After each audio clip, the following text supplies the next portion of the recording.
비와 같이 붉은 죄는 같이 주의 은혜로 주 할렐루야.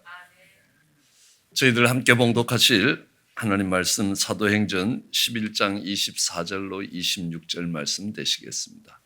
저와 여러분이 한 절씩 교대로 봉독하시겠습니다. 바나바는 착한 사람이요 성령과 믿음이 충만한 자라. 이에 큰 무리가 죽게 더하더라. 함께 봉독하시겠습니다. 만남에 안디옥에 데리고 와서 둘이 교회에 1년간 모여 있어 큰 무리를 가르쳤고 제자들이 안디옥에서 비로소 그리스도인이라 일컬음을 받게 되었더라. 아멘. 오늘은 특별한 날입니다. 왜냐하면 6기와 7기 제자반이 끝나는 날입니다. 6기는 그냥 제자반 대면을 해서 하다가 줌으로 바뀌었고 또 7기는 처음부터 오늘 이 새벽 예배를 통해서 제자반이 진행됐습니다. 그래서 저희 제자반은 생명반 그리고 생명이 자라나기 위한 성장반, 생명이 자라나면 이제 일을 하게 되는 거 아닙니까?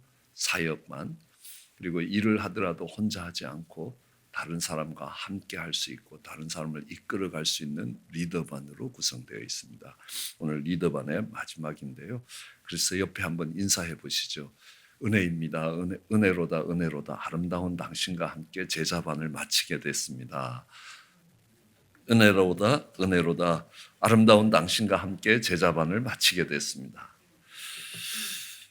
예, 오늘 이 제자반을 마치는데 우리 이 제자라는 거 조금 더 시작할 때 말씀드렸지만 제자 훈련의 프로그램이 끝난다고 제자가 되는 건 아니라는 걸 우리는 이미 배우지 않았겠습니까? 그래서 제자가 어떤 사람들인가라는 걸 배웠는데 오늘 본문 26절에 보면 그 제자들이 어떤 조건을 맞추니까 크리스찬이라고 불리기 시작하더라는 겁니다. 그리스도인이라 일컬음을 받는다. 영어가 크리스찬 아닙니까? 우리는 저는 크리스찬입니다라고 쉽게 이야기합니다. 교회 다니고 신앙생활을 하면 크리스찬이라고 생각하기 쉽습니다. 근데 아니라라는 겁니다. 당신 주님의 제자입니까? 주님의 가르침을 받고 주님의 뜻을 따라 살아가고 주님이 하시던 일을 이어가고자 하는 그런 제자입니까? 하니까 조금 생각해 봐야 내가 아직 제자가 됐나 안 됐나라는데 실제 개념은 이 제자들 가운데서 예수님을 닮아가는 정도에까지 이르면 그들을 크리스찬이라고 불렀다는 겁니다. 물론 처음 이렇게 부를 때는 별로 그러니까 좋은 의미로 부르지 않았습니다. 그렇지만 그리스도인들에게 있어서는 그렇게 불림을 받는다는 것은 너무너무 영광스러운 겁니다. 그럼 테크닉을 갖고 있는 사람을 테크니션이라고 이야기합니다. IAN을 붙이죠. 테크닉이라는 그가 갖고 있는 거에 IAN을 붙이는 것처럼 크라이스트에 IAN을 붙이면 크리스찬이 되는 겁니다. 그래서 예수님을 닮은 사람이다. 그러니까 성경 속에 크리스찬이라고 불릴 만한 사람이 어떤 사람인가 보니까요. 꼭 8명이 있더라고요. 그래서 대표적인 사람들입니다. 시간 관계도 있고요. 제일 먼저 꼽히는 사람이 다윗입니다. 왜냐하면 예수님을 부를 때 Son of David, 다윗의 후손이여, 다윗의 자손이여라고 이렇게 부릅니다. 그러면 이스라엘 사람들이 예수님을 다윗의 후손으로 부른 것은 다윗 시대에 이스라엘이 가장 영광스러운 시대였습니다.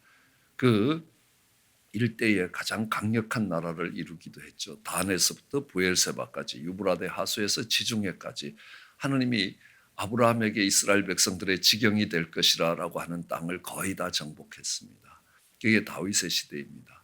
그러나 예수님이 다윗의 후손이라고 불리는 것은 꼭 그 이유만은 아닐 겁니다. 목자로 오셨죠. 예수님이. 다윗은 목자였습니다. 그리고 양 한 마리 한 마리를 지켜가는 모습들 보면요. 그의 양떼를 한 마리도 잃어버리지 않고 곰과 사자의 이빨에서 그들을 건져내가는 모습, 또 골리앗 앞에서 싸우는 모습, 이런 사울 왕에게 드리는 충성의 모습, 이런 것들을 볼 때 그 다윗의 많은 삶들이 예수님의 모습을 그대로 보여주고 있기 때문에 그렇다라는 것들을 알 수 있습니다. 그 다음 예수님을 닮은 사람은 우리는 요셉을 들 수 있습니다. 요셉은 어떤 과정을 살아가냐 하면 요셉은 하느님의 그 아버지의 사랑받는 아들이었습니다. 그러다가 형들의 시기를 받아서 종으로 팔려갔죠. 종으로 팔려갔다가 그 주인집 보디바르 아내의 유혹을 거절하고 오해를 받음으로 인하여 감옥에 갔습니다. 죄인으로 감옥에 갔습니다. 그리고 이 온 애굽을 통치하는 통치자가 되었습니다. 우리 예수님이 하나님의 사랑받는 독생자로 이 땅에 종의 형체를 띠고 오셔서 죄 없이 죄인이 되어서 십자가에 죽으시고 부활하심으로 온 땅을 다스리는 통치자가 되셨다. 그러므로 그 요셉의 삶은 그대로 예수님의 삶을 재현하고 있습니다. 그뿐만이 아닙니다. 요셉이 이 하나님께서 주신 7년 풍년과 7년 흉년을 통해서 어떤 일들이 이루어지느냐라는 걸 보면요. 7년 풍년 동안 온 곡식들을 잘 저장했습니다. 그리고 7년 흉년 동안 그 곡식을 푸는데 요셉은 가난하다고 그냥 풀지 않았습니다. 저 사람들이 먹을 게 없다고 그냥 푼 게 아니라 다 대가를 지불하게끔 하고 그 양식을 나누어 줬던 겁니다.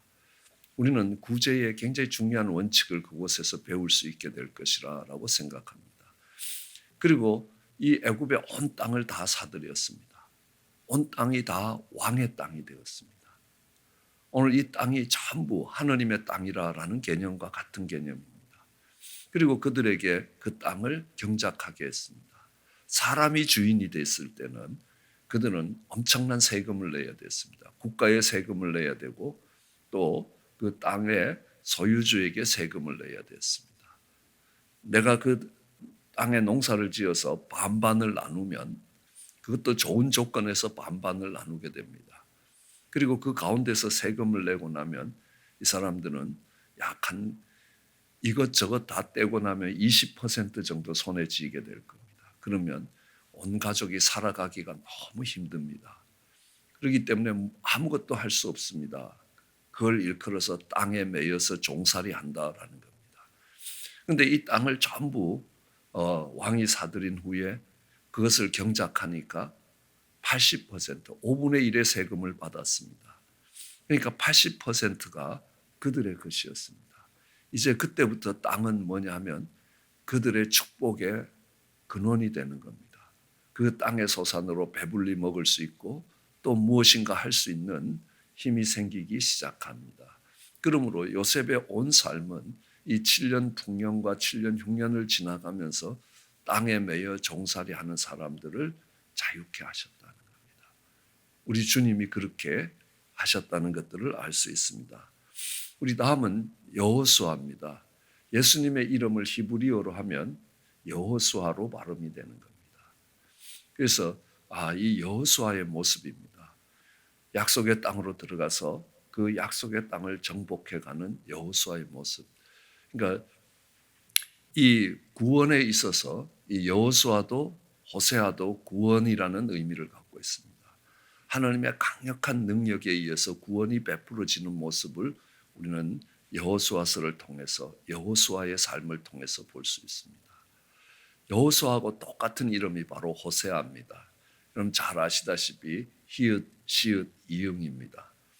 히브리 사람들은 세 개의 자음, 그들은 레디칼이라고 이야기합니다. 세 개의 레디칼을 통해서 모든 의미의 근원을 만들고 있습니다.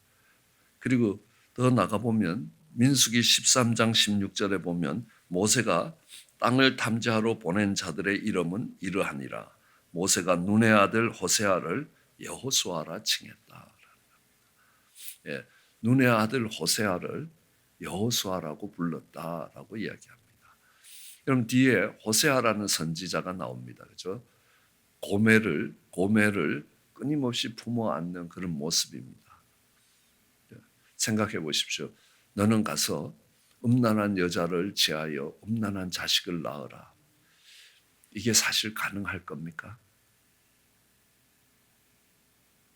제가 결혼하는 청년들에게 그렇게 하면요, 화낼 겁니다. 그죠? 근데 예수님이 이 땅에 와서 깨끗하지 못한 우리들을 신부 삼아서 정말 그 회복을, 그 자녀들도 마찬가지로 그들을 회복해가는 그런 끊임없이 용서와 사랑을 베풀면서 넘어지는 그 고매를 세워내는 그런 호세아의 모습이 바로 예수 그리스도의 모습입니다. 이 여호수아와 호세아 둘 다 구원이라는 건데, 하나는 하나님의 능력에 의해서 베풀어지는 구원의 모습이라면 이 호세아는 하나님의 사랑에 의해서 베풀어지는 모습입니다. 그래서 우리의 구원이 하나님의 능력과 하나님의 사랑에 의해서 그것이 이루어지는 모습들을 우리에게 보여주는 것입니다. 그래서 그 여호수아의 모습은 곧바로 예수님의 모습이라는 겁니다. 그 호세아의 모습은 곧바로 예수님의 모습입니다. 왜냐하면 예수님의 이름 자체가 그 이름이기 때문에. 예수님의 이름이 뭡니까? 자기 백성을 죄에서 건지실 자라는 겁니다. 그러니까 여호수아와 호세아도 바로 구원이라는 이름을 갖고 있습니다. 예수와 여호수아의 이름이 비슷하지 않습니까? 같은 어근을 갖고 있다는 겁니다. 뿌리를 찾아가면 그것은 같은 뿌리에서 나온 이름이라는 것들을 알 수 있습니다. 우리는 모세의 삶을 봐도 예수님의 삶을 미루어 짐작할 수 있습니다. 이 모세는 왕궁에서 태어났습니다. 그리고 광야에서 양떼를 쳐갑니다. 그렇죠? 그리고 광야 생활을 지나고 나서 이스라엘 백성들을 이끌어 가시는, 약속의 땅으로 이끌어가는 지도자로 살아가는 겁니다. 이것이 예수님의 삶과 동일한 것들을 보게 됩니다.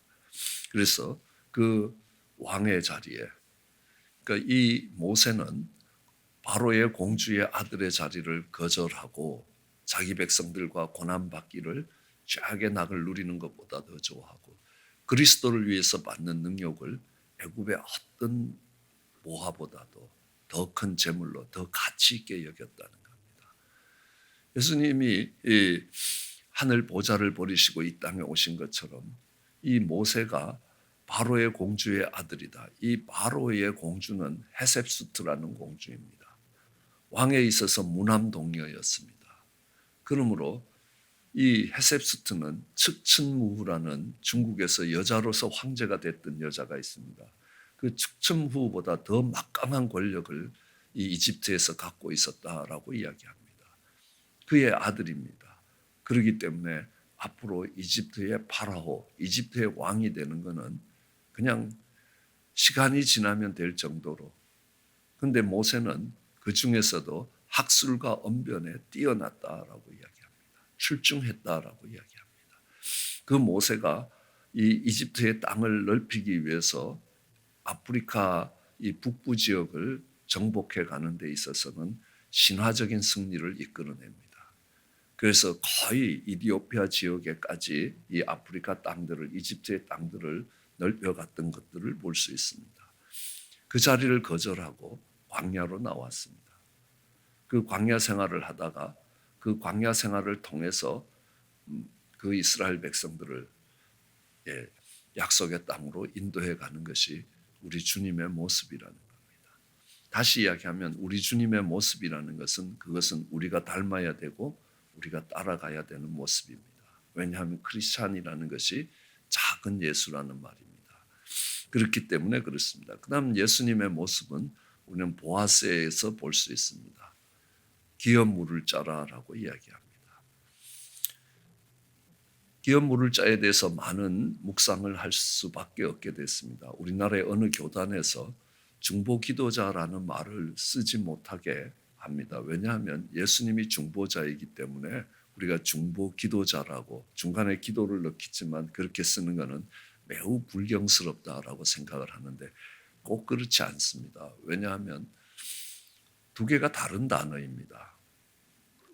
중보자라고 이야기할 때는 미디에이터고요. 중보 기도자라고 이야기할 때는 인터세설이라는 단어가 씁니다. 그러나 두 개의 기능이 비슷하기 때문에 같은 단어를 사용하는 것이지 우리가 예수님의 자리에까지 간다는 의미는 아니라는 겁니다. 그 외에 다른 말을 만들어낼 수가 없습니다. 우리의 언어로는 대신 기도도 안 되고 어떤 것도 그 중보 기도라는 의미를 담아낼 수가 없습니다. 그러나 하나님의 구원과 하나님의 역사에서 가장 중요한 것 중에 하나가 바로 이 중보 기도입니다.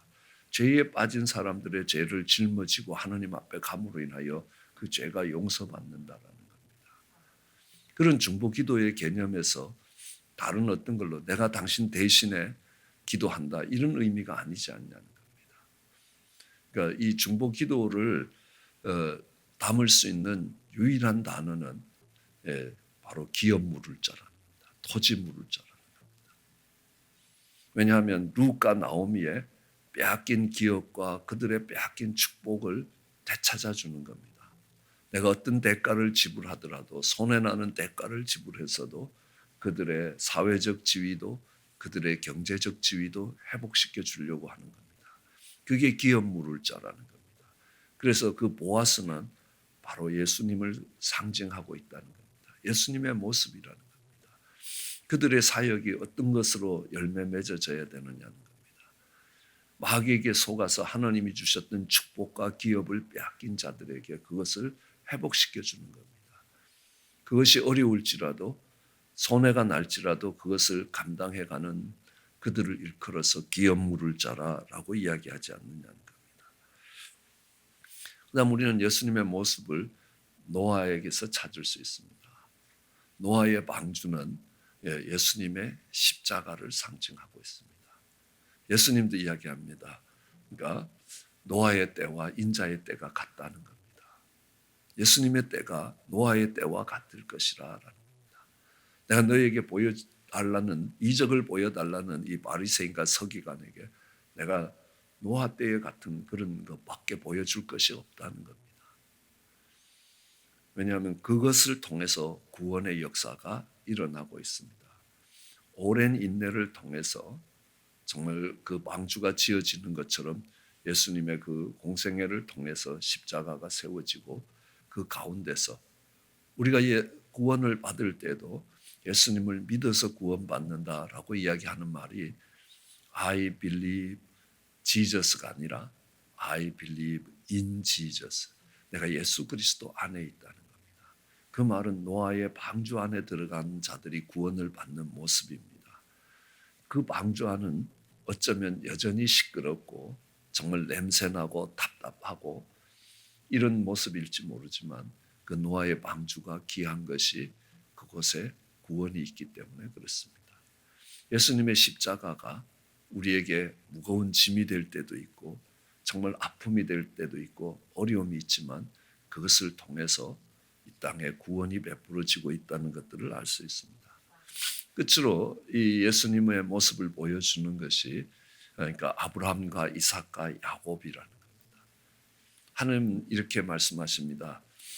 모세가 정말 백성들에게 가는데 네가 무슨 권한으로 우리 보고 가자 소리를 할 수 있냐? 그럼 내가 뭐라고 이야기합니까?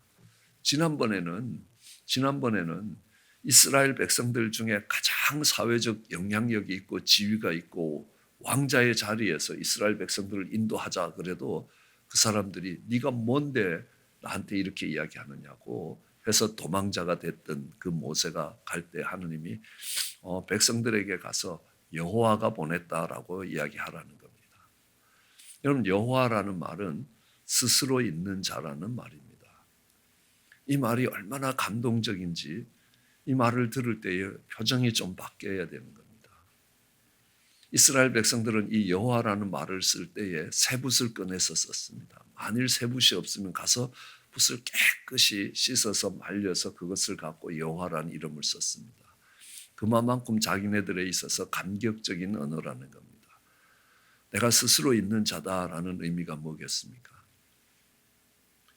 부모가 자식이 부모를 사랑합니다.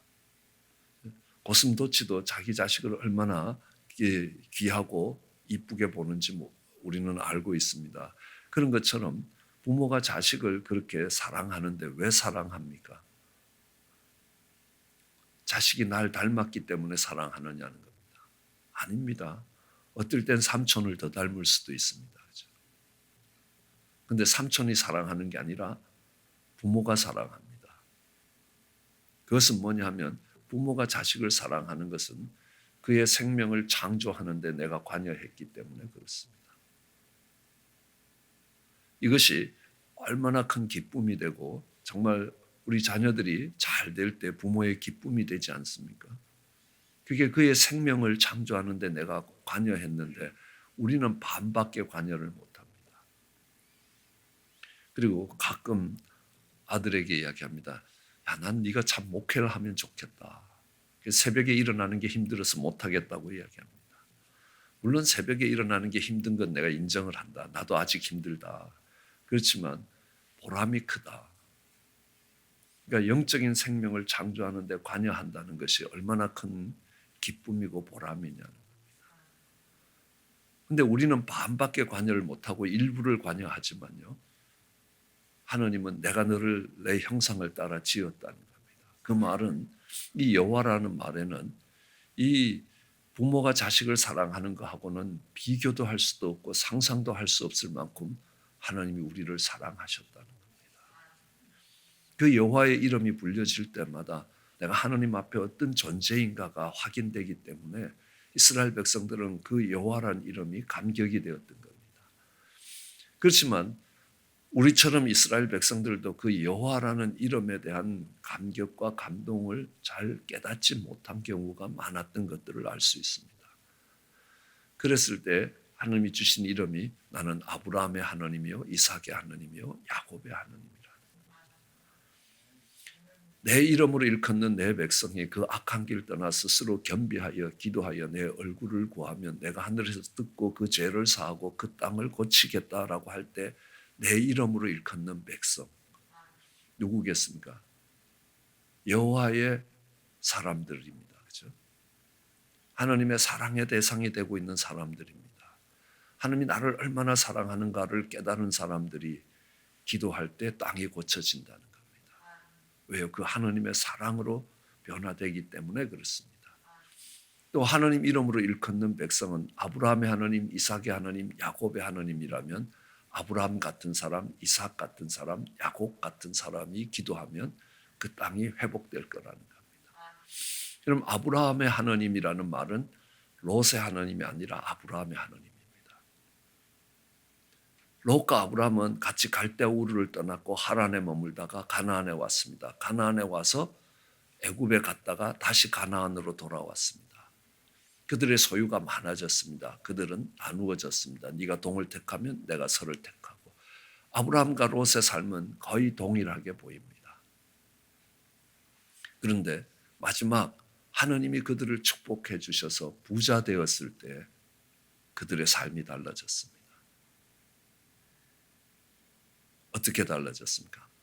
이 롯은 동편의 아름다움을 봤습니다. 아브라함은요.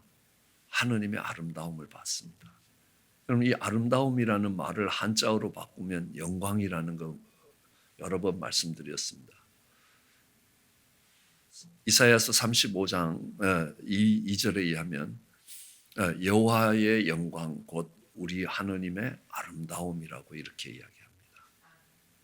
곧이라는 말은 똑같은 말을 반복할 때 쓰는 겁니다. 그러니까 세상의 아름다움을 보고 가느냐 아니면 하나님의 영광을 보고 걸어가느냐에 따라서 아브라함의 길과 롯의 길이 갈라집니다.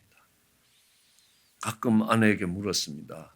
저 태평양이 내려다 보이는 맨션이 부러우냐 아니면 선교사의 오두막이 부러우냐. 그러니까 거기에 따라서 아브라함의 길과 롯의 길이 갈라지게 되는 겁니다. 그 다음 이삭과 이스마엘입니다. 그들은 같은 아브라함의 자녀입니다. 그런데 어머니가 다르다는 겁니다. 어머니가 다르다는 것은 어떤 방법으로 태어났느냐는 겁니다. 인간적인 방법이냐 하나님의 방법이냐. 이삭은 아브라함의 100세에 정말 그의 어머니가 90세 때 폐경기가 지난 뒤에 태어난 겁니다. 노산이 아니라는 겁니다. 이건 하느님이 하신 것이라는 겁니다. 하느님의 방법이라는 겁니다. 우리는 목적이 거룩하면 방법도 거룩해야 한다는 겁니다. 그러기에 정말 어떤 방법으로 가느냐. 그래서 그 방법을 예수님이 보여주셨습니다. 그게 뭐냐 하면 예수님의 십자가의 길이라는 겁니다. In the way of Jesus라는 겁니다. 앞에 보면요. For the glory of Father, 아버지의 영광을 따라. 그걸 아브라함을 통해서 보여줬습니다. 어떤 길로 걸어가야 되는가, 어떤 방법으로 살아야 되는가를 예수님을 통해서 보여주셨습니다. 그 다음 그러니까 야곱과 에서입니다. 쌍둥이입니다. 다 똑같아 보입니다. 모든 조건이 동일해 보인다는 겁니다. 근데 야곱과 에서의 다른 점은요. 누구의 힘으로 아버지를 기쁘게 할 것이냐는 겁니다. 내가 사냥해서 그것을 갖고 아버지께 나아갈 거냐? 아니면 내게 그런 능력이 없기 때문에 아버지의 축복을 받아야 된다고 아버지께 나아갈 거냐는 겁니다. 사냥을 해서 자랑스럽게 나갈 거냐? 아니면 아무 능력이 없기 때문에 하나님 앞에 가서 아버지께 정말 축복을 받아야 된다고 생각하느냐는 겁니다. By the power of the Holy Spirit, 성령의 권능을 따라서 살아가는 것을 이야기합니다. 그러므로 아브라함의 하나님, 이삭의 하나님, 야곱의 하나님은 For the glory of Father, 아버지의 영광을 따라서, 세상의 영광이 아니라 아버지의 영광을 따라서 In the way of Jesus Christ, 예수 그리스도의 그 십자가의 길을 성령이 공급하시는 힘으로 가는 사람, 그를 아브라함의 하나님, 이삭의 하나님, 야곱의 하나님의 이름으로 일컫는 백성이라고 이야기합니다. 이것이 예수님을 닮은 모습이라는 겁니다. 그 중에서도 특별히 이삭의 모습은요. 아브라함이 이삭을 번제드리기 위해서 모리아산에 올라갑니다. 아브라함은 늙었고요. 이삭은 피 끓는 젊은이였습니다. 아빠 미쳤어 하고 확 집어 던지면 아마 아브라함은 산 밑으로 구를 겁니다. 그렇게 이야기합니다.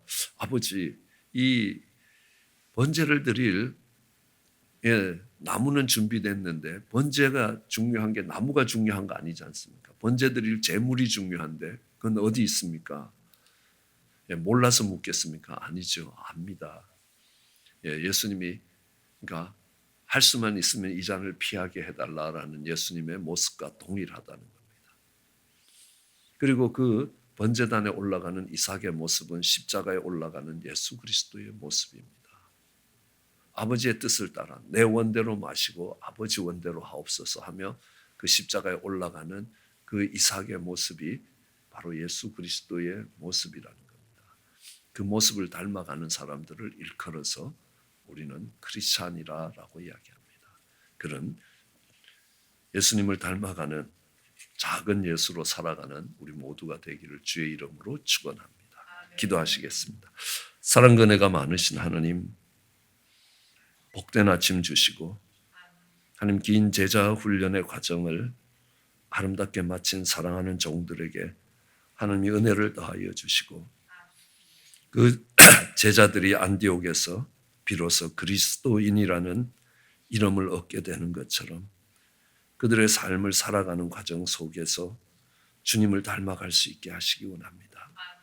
하나님, 그들을 모르는 자들이 마치 예수님처럼 산다고 하나님 조롱 같은 말이라도 그것이 가장 영광스러운 말로 이 땅에 걸어갈 수 있는 저희들 에게 은혜를 베풀어 주시기 간절히 소원합니다. 감사합니다. 예수님 이름으로 기도드렸습니다. 이와 같이 붉은 죄는 같이 주의 은혜로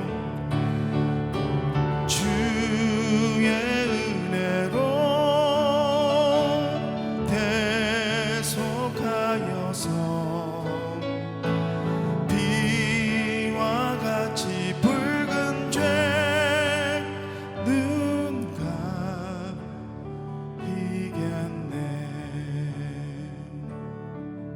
아멘. 오직 주의 사랑에 매여 기뻐 노래합니다. 이 소망의 언덕 기쁨의 땅에서 주께 사랑드립니다. 오직 주의 임재 안에 갇혀 내 영 기뻐 찬양합니다. 이 소명의 언덕 거룩한 땅에서 주께